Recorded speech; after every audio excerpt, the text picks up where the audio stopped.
ഹേ PSC aspirants, നമ്മുടെ company board LGS എക്സാമിന് വേണ്ടിയിട്ടുള്ള ഒരു കംപ്ലീറ്റ് സ്റ്റഡി പ്ലാനിനെ പറ്റിയിട്ടാണ് ഞാൻ ഈ ഒരു വീഡിയോയിലൂടെ പറയുന്നത്. ഇതൊരു റിക്വസ്റ്റഡ് വീഡിയോ ആണ്. എക്സാമിന് ഓൾറെഡി എല്ലാവരും അപ്ലൈ ചെയ്തിട്ടുണ്ടെന്ന് ഞാൻ വിചാരിക്കുന്നു. ഈ ഒരു വീഡിയോ ആർക്കൊക്കെ യൂസ്ഫുൾ ആവുമെന്ന് ചോദിച്ചാൽ ബിഗിനേഴ്സിന് യൂസ്ഫുള്ളാണ്. അതുപോലെ തന്നെ ഹൗസ് വൈഫ്, വർക്കിംഗ് ആസ്പിരൻസ്, പിന്നെ കുറച്ച് മാത്രം സമയമുള്ളവർക്കും ഇത് യൂസ്ഫുള്ളായിരിക്കും പഠിക്കാൻ വേണ്ടിയിട്ട്. കമ്പനി ബോർഡ് LGSനെ പറ്റിയിട്ടുള്ള അതിൻ്റെ സിലബസ്, നിയമനങ്ങൾ, അതിൻ്റെ വേക്കൻസി കാര്യങ്ങളെ പറ്റിയിട്ട് ഞാൻ ഓൾറെഡി ഒരു വീഡിയോ ചെയ്തിട്ടുണ്ട്. അതിനെപ്പറ്റി ഞാൻ വീണ്ടും പറഞ്ഞ് നിങ്ങളെ ബോറടിപ്പിക്കുന്നില്ല. അത് അറിയാത്തവരാണെങ്കിൽ ആ വീഡിയോയുടെ ലിങ്ക് ഞാൻ ഡിസ്ക്രിപ്ഷനിൽ കൊടുക്കും, അത് വാച്ച് ചെയ്യാം. ഓക്കെ, അപ്പോൾ ഈ ഒരു വീഡിയോ കംപ്ലീറ്റ് സ്റ്റഡി പ്ലാനിനെ പറ്റിയിട്ട് മാത്രമാണ്. എല്ലാവർക്കും അറിയാം, ഈ കമ്പനി ബോർഡ് LGS എന്ന് പറയുന്നത് ഒരു OA ലെവൽ പോസ്റ്റാണ്. അതായത് ചെറിയൊരു സിലബസ് മാത്രമാണ് ഈ എക്സാം ക്രാക്ക് ചെയ്യാൻ വേണ്ടിയിട്ട് നമുക്ക് മുന്നിലുള്ളത്. ഏകദേശം നമ്മുടെ 10th പ്രിലിംസിൻ്റെ സിലബസിനോട് മാച്ച് ചെയ്യുന്ന ഒരു സിലബസാണ് ഇതിനുള്ളത്. അതുപോലെ തന്നെ നിയമനങ്ങൾ നടക്കാത്ത പോസ്റ്റിനെ പറ്റിയിട്ട് എല്ലാവരും പറയുന്നുണ്ട്. പക്ഷേ എനിക്ക് തോന്നുന്നു കഴിഞ്ഞതിൻ്റെ മുന്നിലത്തെ പ്രാവശ്യം ഈ ലിസ്റ്റിലെ കംപ്ലീറ്റ് ആൾക്കാരും എടുത്തിട്ടുണ്ട്. അതേപോലെ തന്നെ ഇപ്പം നിലവിലുള്ള ലിസ്റ്റിൽ 2000-ലധികം പേർക്ക് നിയമനം ഓൾറെഡി ലഭിച്ചിട്ടുണ്ട്. അപ്പോൾ നമുക്ക് സ്റ്റാർട്ട് ചെയ്യാം അല്ലേ. ഞാൻ അധികം ഇതിനെപ്പറ്റി പറയുന്നില്ല. നമ്മുടെ പ്ലാൻ എന്ന് പറയുന്നത്, ഈ ഒരു എക്സാം 2 ഘട്ടമായിട്ടാണ് നടക്കുന്നത്. അതായത് പ്രിലിംസ് ഉണ്ട്, മെയിൻസ് ഉണ്ട്. പ്രിലിംസ് എപ്പോൾ നടക്കുമെന്ന് ചോദിച്ചാൽ ജൂലൈ, ഓഗസ്റ്റ്, സെപ്റ്റംബർ ഈ ഒരു 3 മാസത്തിൽ ഏതെങ്കിലും ഒരു മാസം ഇങ്ങനെ സ്റ്റേജുകളായിട്ടാണ് നടക്കുന്നത്. അപ്പോൾ നിങ്ങൾക്ക് ജൂലൈ മാസത്തിൽ കിട്ടാം, അല്ലെങ്കിൽ ഓഗസ്റ്റിൽ കിട്ടാം. അത് നമ്മുടെ ഹോൾ ടിക്കറ്റ് വരുമ്പോൾ നമുക്ക് അറിയാൻ വേണ്ടി പറ്റും. അതേപോലെ പ്രിലിംസ് കഴിഞ്ഞാൽ മെയിൻസ് നടക്കുന്നത് ഒക്ടോബർ മാസത്തിലാണ്. എക്സാമിൻ്റെ കറക്റ്റ് ഡേറ്റ് എപ്പോഴാണെന്ന് നമുക്ക് അറിയാത്തതുകൊണ്ട് പ്രിലിംസ് ജൂലൈ 1 നടക്കുമെന്നും മെയിൻസ് ഒക്ടോബർ 1 നടക്കുമെന്നും ജസ്റ്റ് നമുക്കൊന്ന് കൺസിഡർ ചെയ്യാം. ഓക്കെ, അങ്ങനെ നോക്കിയാൽ നമ്മുടെ ഈ ഒരു പ്ലാൻ സ്റ്റാർട്ട് ചെയ്യുന്നത് ഏപ്രിൽ 20-നാണ്. അപ്പോൾ ഏപ്രിൽ മാസത്തിൽ നമുക്ക് 12 ദിവസം കിട്ടും, മെയ് 31 ദിവസം ഉണ്ടാവും, ജൂലൈയിൽ 30 ദിവസം ഉണ്ടാവും. അപ്പോൾ ടോട്ടൽ നോക്കിയാൽ നമുക്ക് പ്രിലിംസിന് വേണ്ടിയിട്ട് 73 ദിവസം നമുക്ക് കിട്ടും. അതേപോലെ ഇപ്പോൾ ജൂലൈ 1-നാണ് പ്രിലിംസ് നടക്കുന്നതെങ്കിൽ അന്ന് മുതൽ മെയിൻസ് വരെയുള്ള ദിവസങ്ങൾ ജൂലൈയിൽ 31 ദിവസമുണ്ട്, ഓഗസ്റ്റിൽ 30 ദിവസമുണ്ട്, സെപ്റ്റംബറിൽ 30 ദിവസമുണ്ട്. അപ്പോൾ ടോട്ടൽ 91 ദിവസം നമുക്ക് കിട്ടും. അപ്പോൾ പ്രിലിംസിനും മെയിൻസിനുമായിട്ട് നമുക്ക് 73ഉം 91 ദിവസങ്ങളുണ്ട്. രണ്ടും കൂടെ ആഡ് ചെയ്താൽ നമുക്ക് ടോട്ടൽ 164 ദിവസമുണ്ട് എക്സാമിന് വേണ്ടിയിട്ട്, മെയിൻ എക്സാമിന് വേണ്ടിയിട്ട്. ഓക്കെ, ഈ 164 ദിവസത്തിൽ ഒരു 150 ദിവസം 150 ഡേയ്സ് നമുക്ക് എടുക്കാൻ വേണ്ടി പറ്റും. ബാക്കിയുള്ള ഒരു 14 ദിവസം ഒഴിവാക്കി, അത് നമുക്ക് എന്തെങ്കിലും കാരണം കൊണ്ട് നമുക്കൊരു ബ്രേക്ക് വരും, ഇടയ്ക്കിടയ്ക്ക് എന്തെങ്കിലും അവസ്ഥ വരും. അതുകൊണ്ട് ആ 14 ദിവസം ഞാൻ എടുക്കുന്നില്ല. നമുക്ക് ഈ 150 ദിവസം മതി. ഇനി എത്ര സമയം പഠിക്കണം? മിനിമം നിങ്ങൾ ഒരു ദിവസം 4 മണിക്കൂറെങ്കിലും പഠിക്കാൻ റെഡി ആയിരിക്കണം. അതെന്തായാലും പഠിക്കണം, അറ്റ്ലീസ്റ്റ് 4 മണിക്കൂറെങ്കിലും. ഇപ്പോൾ വർക്കിംഗ് എക്സ്പീരിയൻസ് ആണെങ്കിൽ രാവിലെ പോകുന്നതിന് മുന്നേ ഒരു മണിക്കൂർ അല്ലെങ്കിൽ ഒരു 1.5 മണിക്കൂറും, വൈകിട്ട് വന്നിട്ട് നൈറ്റ് നിങ്ങൾക്ക് ഒരു 2.5 മണിക്കൂർ എങ്ങനെയെങ്കിലും ടൈം കണ്ടെത്താൻ വേണ്ടി നോക്കുക. ഇനി പറയുന്നത് എന്ത് പഠിക്കണം എന്നാണ്. നമുക്ക് മൺഡേ മുതൽ ഫ്രൈഡേ വരെ, തിങ്കൾ മുതൽ വെള്ളി വരെ maths, current affairs, GK, science, hot topics, അത് PYQ ബേസ് ആയിരിക്കും. ഓക്കെ, അപ്പോൾ ഏറ്റവും ഇമ്പോർട്ടൻ്റ് ആയിട്ടുള്ളത് മാത്സ് ആണ്. 20 മാർക്കിനാണ് മാത്സ് ചോദിക്കുന്നത്. അപ്പോൾ ഡെയിലി മാത്സ് നോക്കണം. അതേപോലെ കറണ്ട് അഫെയർസ് നോക്കണം. GK ടോപ്പിക്ക് എന്ന് പറയുന്നത് അത് സോഷ്യലാണ് വരുന്നത്. അത് ഞാൻ പറയും, ഡീറ്റെയിൽ ആയിട്ട് പറയാം. GKയും സയൻസും നമുക്ക് text book base, SCERT text book ബേസാണ് നമുക്ക് നോക്കേണ്ടത്. അതിനുശേഷം ഹോട്ട് ടോപ്പിക്സ് എന്ന് പറയുന്നത് PYQ ബേസ് ആയിരിക്കും പറയുന്നത്.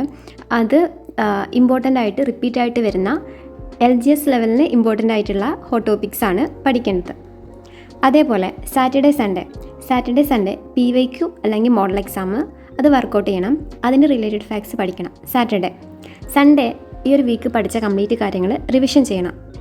ഇതാണ് ഒരു ഔട്ട്ലൈൻ എന്ന് പറയുന്നത്. ഇനി ഞാൻ ഇതിൻ്റെ മാർക്ക് ഡിസ്ട്രിബ്യൂഷൻ എങ്ങനെയാണെന്നുള്ളത് ഒന്ന് പറയാം. GK അതായത് പൊതുവിജ്ഞാനം, അതിൽ ടോട്ടലായിട്ട് 40 മാർക്കിനാണ് വരുന്നത്. ഈ GKയിൽ എന്തൊക്കെ വരുന്നത് ചോദിച്ചാൽ, ഒന്നാമത്തെ മൊഡ്യൂളിൽ ഇന്ത്യൻ സ്വാതന്ത്ര്യ സമരവുമായി ബന്ധപ്പെട്ട കാര്യങ്ങൾ, അതിന് 5 മാർക്ക്.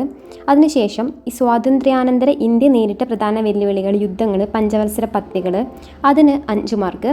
അതേപോലെ കോൺസ്റ്റിറ്റ്യൂഷൻ പാർട്ട്, അതായത് ഒരു പൗരൻ്റെ അവകാശം, നമ്മുടെ നോർമൽ 10th ലെവൽ എക്സാമിന് പഠിക്കുന്നത് പോലെ കംപ്ലീറ്റ് കോൺസ്റ്റിറ്റ്യൂഷൻ നമുക്ക് പഠിക്കേണ്ടതില്ല. അതിൽ പറഞ്ഞിട്ടുള്ള ബേസിക് ആയിട്ടുള്ള കാര്യങ്ങൾ മാത്രമാണ് ഇതിൽ ഇൻക്ലൂഡ് ചെയ്യുന്നത്.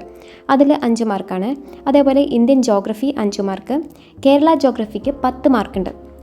എന്ന് വെച്ചാൽ കേരള ജോഗ്രഫി കമ്പനി ബോർഡ് LGSന് എക്സാമിന് ഇമ്പോർട്ടൻ്റ് ആണ്. അപ്പോൾ ബാക്കിയുള്ള 10th ലെവൽ എക്സാം നോക്കിയാൽ കേരള ജോഗ്രഫി അത്ര ഇമ്പോർട്ടൻ്റ് അല്ല. പക്ഷേ ഇതിൽ 10 മാർക്ക് കൊടുത്തിട്ടുണ്ട്. പിന്നെ വരുന്നത് ഇന്ത്യൻ സ്വാതന്ത്ര്യ സമരവുമായി ബന്ധപ്പെട്ട് കേരളത്തിലുണ്ടായ രാഷ്ട്രീയ സാമൂഹ്യ മുന്നേറ്റങ്ങൾ, അതായത് നവോത്ഥാന നായകന്മാർ, ആ സംഘടനകൾ, ആ ഒരു ഭാഗം, അതിന് 5 മാർക്കുണ്ട്. അതേപോലെ ശാസ്ത്ര സാങ്കേതിക മേഖല, കലാ സാംസ്കാരിക മേഖല, രാഷ്ട്രീയ സാമ്പത്തിക സാഹിത്യ മേഖല, കായിക മേഖല എന്നിവയുമായി ബന്ധപ്പെട്ട വിവരങ്ങൾ 5 മാർക്ക്. ഇങ്ങനെയാണ് ടോട്ടൽ GK എന്ന് പറഞ്ഞിട്ട്, അതായത് പൊതുവിജ്ഞാനം എന്ന് പറഞ്ഞിട്ട് 40 മാർക്ക് എന്ന് പറയുന്നത്. ഇനിയിപ്പോൾ സയൻസ് പാർട്ടിലേക്ക് വരികയാണെങ്കിൽ സയൻസിന് 10 മാർക്കെന്നും പൊതുജനാരോഗ്യം എന്ന് പറഞ്ഞിട്ട് 10 മാർക്ക് ഇങ്ങനെയാണ് കൊടുത്തിട്ടുള്ളത്. അത് ശരിക്കും എങ്ങനെയാണെന്ന് വെച്ചാൽ, ഈ സയൻസിൽ ജീവശാസ്ത്രം 5 മാർക്ക്, ഭൗതികശാസ്ത്രം, രസതന്ത്രം ഇത് രണ്ടും കൂടിയിട്ട് 5 മാർക്ക്. അതിനുശേഷം പൊതുജനാരോഗ്യത്തിന് മാത്രമായിട്ടാണ് 10 മാർക്ക് എന്ന് പറഞ്ഞിട്ട് കൊടുത്തിട്ടുള്ളത്. ഈ പൊതുജനാരോഗ്യത്തിൽ വരുന്നത് അടിസ്ഥാന ആരോഗ്യ വിജ്ഞാനം, ജീവിതശൈലി രോഗങ്ങൾ, കേരളത്തിലെ ആരോഗ്യക്ഷേമ പ്രവർത്തനങ്ങൾ, സാംക്രമിക രോഗങ്ങളും രോഗകാരികളും, ഇത്രയാണ് പൊതുജനാരോഗ്യത്തിൽ വരുന്നത്. പിന്നുള്ളത് നമ്മുടെ മാത്സ് ആണ്. മാത്സിൽ ലഘുഗണിതം ഉണ്ട്. അതേപോലെ തന്നെ മാനസിക ശേഷി നിരീക്ഷണ പാഠവ പരിശോധനയും, അതിന് 10 മാർക്കും ലഘുഗണിതത്തിൽ 10 മാർക്കുമാണ്. ഇങ്ങനെയാണ് ഇതിൻ്റെ ഒരു മാർക്ക് ഡിസ്ട്രിബ്യൂഷൻ എന്ന് പറയുന്നത്. അപ്പോൾ ഇനി നമ്മൾ എങ്ങനെ പഠിക്കും എന്ന് ചോദിച്ചാൽ, നേരത്തെ ഞാൻ പറഞ്ഞതുപോലെ ഡെയിലി നമ്മൾ maths, current affairs, GK, science, hot topics ഇങ്ങനെ നോക്കും. അപ്പോൾ ഇതിനെ ബേസ് ചെയ്തിട്ട് ഡെയിലി ടൈം ടേബിൾ, എൻ്റെ ടൈം ടേബിൾ ഞാൻ നമ്മുടെ യൂട്യൂബ് ചാനലിൽ അപ്ലോഡ് ചെയ്യും. ഓക്കെ, പോസ്റ്റിൻ്റെ ഭാഗത്തായിട്ട് നിങ്ങൾക്കത് കാണാൻ വേണ്ടി പറ്റും. മാത്സ് എന്ന് പറയുന്നത് അത് ടോപ്പിക് വൈസ് ആയിരിക്കും പഠിക്കേണ്ടത്. അപ്പോൾ ആദ്യത്തെ ടോപ്പിക് എന്ന് പറയുന്നത് സംഖ്യകളും അടിസ്ഥാന ക്രിയകളും, ലസാഗു, സാഗ, ഭിന്നസംഖ്യ, ദശാംശ സംഖ്യ, വർഗവും വർഗ്ഗമൂലവും, ഇങ്ങനെയാണ് അതിൻ്റെ ഒരു ടോപ്പിക്ക് വരുന്നത്.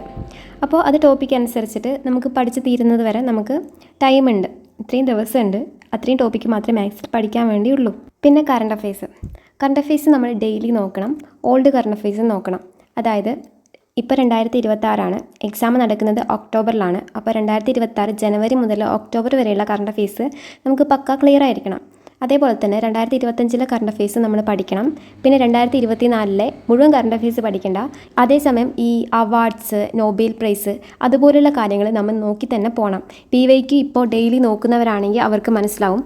ഈ അടുത്ത് നടന്ന എക്സാമിൽ പോലും 2023 നോബൽ പ്രൈസൊക്കെ ചോദിക്കുന്നുണ്ട്. അതെന്തിനാണ് ചോദിക്കുന്നതെന്ന് എനിക്കും അറിയില്ല. ഇത് പുതിയ നോബലൊക്കെ പ്രഖ്യാപിച്ചതല്ലേ, അതൊക്കെ ചോദിച്ചുകൂടി അവർക്ക്. ഇതെന്തിനാണ് ഈ പഴയത് ചോദിക്കുന്നതെന്നാണ്. ഒന്നുമില്ലെങ്കിൽ കറണ്ട് അഫെയർസ് അല്ലേ. അങ്ങനെയാണ് നമ്മുടെ PSC. അതുകൊണ്ട് ഇങ്ങനത്തെ അവാർഡൊക്കെ നമ്മൾ മുന്നേ ഉള്ളതും കൂടെ നോക്കി പോകണം. അതിനു മുന്നേ ഇത് എവിടെ നോക്കി പഠിക്കുന്നത് ചോദിച്ചാൽ, ഇപ്പം നിങ്ങൾ കോച്ചിങ് ഒന്നും എടുത്തിട്ടില്ല, സെൽഫ് സ്റ്റഡി ആണെങ്കിൽ മാത്സ് പഠിക്കാനായിട്ട് ഞാനൊരു യൂട്യൂബ് ചാനൽ പറഞ്ഞുതരാം. നിങ്ങൾ അത് വെച്ചിട്ട് ടോപ്പിക് വൈസ് വീഡിയോസ് കണ്ട് പഠിച്ചാൽ മതി. ബേസ് ഇല്ലാത്തവർക്കാണ്, ഏകദേശം നോട്ട്സൊക്കെ പ്രിപ്പയർ ചെയ്ത് എല്ലാം സെറ്റായവർക്ക് വേണ്ട, നിങ്ങളുടെ നോട്ട് വെച്ചിട്ട് തന്നെ ടോപ്പിക് വൈസ് പഠിച്ചാൽ മതി. ബേസ് ഇല്ലാത്ത ഫസ്റ്റ് ടൈം പ്രിപ്പയർ ഒക്കെ ചെയ്യുന്നവരാണെങ്കിൽ ട്രിക്ടൺ എന്ന് പറയുന്ന ഒരു ചാനലുണ്ട് മാത്സിന് വേണ്ടിയിട്ട്. ജെറിൻ സാർ എന്ന് പറഞ്ഞ ഒരു സാറാണ്, ഏകദേശം എല്ലാവർക്കും അറിയായിരിക്കും. അത് നിങ്ങൾ മാത്സിന് വേണ്ടി ഫോളോ ചെയ്യാം. പിന്നെ കറണ്ട് അഫെയർസിൻ്റെ യൂട്യൂബിൽ തന്നെ ചാനൽ ഉണ്ട്, അത് ജസ്റ്റ് ഒന്ന് നിങ്ങൾ സെർച്ച് ചെയ്താൽ മതി. യൂട്യൂബ് വീഡിയോസ് കണ്ടിട്ട് പഠിക്കുന്നവരാണെങ്കിൽ അങ്ങനെ പഠിക്കാം. മന്ത്ലി വൈസ് കറണ്ട് അഫെയർസൊക്കെ കുറേ ചാനൽ ഇങ്ങനെ അപ്ലോഡ് ചെയ്തിട്ട് കാണാം. ഇനിയിപ്പോൾ PDF നോക്കി പഠിക്കാനാണെങ്കിൽ ഈ നമ്മുടെ ടെലഗ്രാം ചാനൽ, ഇപ്പോൾ വൊക്കാസ്പീഡിയ, അതേപോലെ അങ്ങനെ കുറേ ചാനലുണ്ട്. അപ്പോൾ അത് നിങ്ങൾ ടെലഗ്രാമിൽ നോക്കുക. ഞാൻ കറണ്ട് അഫെയർസിന് വേണ്ടിയിട്ട് ഞാൻ ഓൾറെഡി ഒരു വീഡിയോ ചെയ്തിട്ടുണ്ട്, അതിൻ്റെ ലിങ്ക് ഞാൻ ഡിസ്ക്രിപ്ഷനിൽ കൊടുക്കുക. അതിൽ ടെലഗ്രാം ചാനലിൻ്റെ പേരൊക്കെ ഞാൻ കറക്റ്റ് അവരുടെ സ്ക്രീൻഷോട്ടൊക്കെ എടുത്തിട്ട് ഞാൻ കാണിച്ചിട്ടുണ്ട്. ആവശ്യമുള്ളവർ അത് കണ്ടു നോക്കാം. ഓക്കെ, കറണ്ട് അഫെയർസ് നമുക്ക് അങ്ങനെ പഠിക്കാം, മന്ത്ലി പഠിക്കാം. പിന്നെയുള്ളത് GKയും സയൻസുമാണ്. അത് നമുക്ക് SCERT ബേസ് ചെയ്തിട്ടാണ് പഠിക്കേണ്ടത്. അപ്പോൾ ഏത് ചാപ്റ്ററാണ് അതിൽ വരുന്നതെന്നുള്ളത് ഞാൻ ചാപ്റ്ററിൻ്റെ പേര് നമ്മുടെ ഡെയിലി ടൈം ടേബിളിൽ കൊടുക്കും. അടുത്തതെന്ന് പറയുന്നത് ഹോട്ട് ടോപ്പിക്സ് ആണ്. അതും ഏത് ടോപ്പിക്കാണെന്നുള്ളത് ഞാൻ ഡെയിലി ടൈം ടേബിളിൽ ആഡ് ചെയ്യും. അതും യൂട്യൂബ് കണ്ടിട്ടോ അല്ലെങ്കിൽ നിങ്ങളുടെ റാങ്ക് ഫയൽ നോക്കിയിട്ടോ നിങ്ങൾക്ക് പഠിക്കാവുന്നതാണ്. പിന്നെ 4 മണിക്കൂറെന്ന് ഞാൻ പറഞ്ഞത് മിനിമം ആണ്. മാക്സിമം നിങ്ങൾക്ക് എത്ര സമയം പഠിക്കാൻ പറ്റുമോ അത്രയും സമയം നിങ്ങൾ പഠിക്കണം. ഓക്കെ, പിന്നെ ഈ ഒരു എക്സാമിന് വേണ്ടി മാത്രം ഫോക്കസ് ചെയ്യുന്ന ഒരു ആസ്പിരൻ്റ് എനിക്കൊരു മെയിൽ അയച്ചിട്ടുണ്ടായിരുന്നു. അവർ ഹൗസ് വൈഫാണ്, ഏജ് ഓവറായി. അപ്പോൾ ഈ എക്സാം എന്തായാലും കിട്ടണം എന്നൊക്കെ പറഞ്ഞിട്ട്, അപ്പോൾ ഇങ്ങനെ ഇതിന് മാത്രം നോക്കുന്നവരാണെങ്കിൽ ഈ ഒരു ടൈം ടേബിൾ മാത്രം ഫോളോ ചെയ്യാം. പക്ഷേ ബാക്കി എല്ലാ എക്സാമിനും വേണ്ടി നോക്കുന്നവരാണ്, പ്രിപ്പയർ ചെയ്യുന്നവരാണെങ്കിൽ, ഇപ്പോൾ എന്നെ സംബന്ധിച്ചിടത്തോളം ഞാൻ എല്ലാ എക്സാമിനും അപ്ലൈ ചെയ്യാറുണ്ട്. എല്ലാത്തിനും കൂടെ ഒന്നിച്ചാണ് നോക്കുന്നത്. ഇപ്പോൾ VFA ആയാലും WebQuery ആയാലും 10th ലെവൽ എക്സാമിന് എല്ലാത്തിനും ഞാൻ വേണ്ടി പ്രിപ്പയർ ചെയ്യുന്നുണ്ട്. അപ്പോൾ ഈ ഒരു എക്സാമിൽ ഈ ഒരു ടൈം ടേബിൾ ആദ്യം കംപ്ലീറ്റ് ചെയ്യാം. ഇപ്പോൾ ഈ ഒരു ടൈം ടേബിൾ എടുത്താൽ തന്നെ ഇപ്പോൾ മാത്സ്, ഇപ്പോൾ എല്ലാ 10th ലെവൽ എക്സാമിനും ഇപ്പോൾ ഡിഗ്രി ലെവൽ എക്സാമിനും നമുക്ക് മാത്സ് പഠിക്കണം. അതേപോലെ കറണ്ട് അഫെയർസും ആവശ്യമാണ്. GK ടോപ്പിക്സും ഇതിൽ പഠിക്കുന്നത് എന്തായാലും പഠിക്കണം. എക്സ്ട്രാ നമുക്ക് എന്തെങ്കിലും പഠിക്കണമെങ്കിൽ മാത്രമേ ഉള്ളൂ. ഓക്കെ, അതേപോലെ തന്നെ സയൻസ് ടോപ്പിക്കും നമുക്ക് എന്തായാലും പഠിക്കണം. പിന്നെ ഹോട്ട് ടോപ്പിക്സും ഇതിന് ഇമ്പോർട്ടൻ്റ് ആയത് എല്ലാ 10th ലെവൽ എക്സാമിനും നമുക്ക് ഇമ്പോർട്ടൻ്റ് ആണ്. അപ്പോൾ LGSന് പഠിച്ച് കഴിഞ്ഞതിന് ശേഷം നമുക്ക് ബാക്കിയുള്ള ടൈം 10th ലെവൽ എക്സാമിനായാലും ഡിഗ്രി ലെവൽ എക്സാമിനായാലും എക്സ്ട്രാ നമ്മൾ പഠിക്കണം. ഇപ്പോൾ എക്സാമ്പിൾ പറയുകയാണെങ്കിൽ കേരളം ഭരണവും ഭരണ സംവിധാനം എന്ന് പറയുന്ന ടോപ്പിക്ക് ഈ LGSലില്ല. സുപ്രധാന നിയമങ്ങൾ LGSലില്ല. അപ്പോൾ എല്ലാ എക്സാമിനും കൂടെ പ്രിപ്പയർ ചെയ്യുന്നവർ അതിനും കൂടി ടൈം കണ്ടെത്തി പഠിക്കണം. അപ്പോൾ ഈ ഒരു വീഡിയോ ഞാൻ കൺക്ലൂഡ് ചെയ്യുകയാണ്. ഏപ്രിൽ 20 മുതൽ daily time table, company board LGSന് വേണ്ടിയിട്ടുള്ള ഡെയിലി ടൈം ടേബിൾ ഞാൻ യൂട്യൂബിൽ പോസ്റ്റ് ചെയ്യും. അത് ഫോളോ ചെയ്യുന്നവർക്ക് അത് ഫോളോ ചെയ്യാം. അല്ലെങ്കിൽ ഞാൻ ഈ പറഞ്ഞ കാര്യങ്ങളൊക്കെ വെച്ചിട്ട് ഏകദേശം നിങ്ങൾക്ക് പറ്റുന്ന രീതിയിൽ നിങ്ങൾക്ക് ഡെയിലി ടൈം ടേബിൾ നിങ്ങൾ തന്നെ സെറ്റ് ചെയ്ത് നിങ്ങൾക്കത് ഫോളോ ചെയ്യാവുന്നതാണ്. അപ്പോൾ ഈ ഒരു എക്സാമിനെ പറ്റിയിട്ടുള്ള ഏകദേശം ഒരു ഐഡിയ ആണ് ഞാനിപ്പോൾ പറഞ്ഞത്. ഇത് കുറച്ച് പേർക്കെങ്കിലും യൂസ്ഫുൾ ആകുമെന്ന് ഞാൻ വിചാരിക്കുന്നു. ഞാൻ ഇത്രയും പറഞ്ഞതിൽ എന്തെങ്കിലും ഡൗട്ട് ഉണ്ടെങ്കിൽ കമൻറ്റ് ചെയ്യുക. ആദ്യം വീഡിയോ കംപ്ലീറ്റ് കണ്ടതിന് ശേഷം കമൻറ്റ് ചെയ്യുക. ഓക്കെ, അപ്പോൾ ഈ ഒരു വീഡിയോ ഇത്രയേ ഉള്ളൂ. Thanks for watching guys.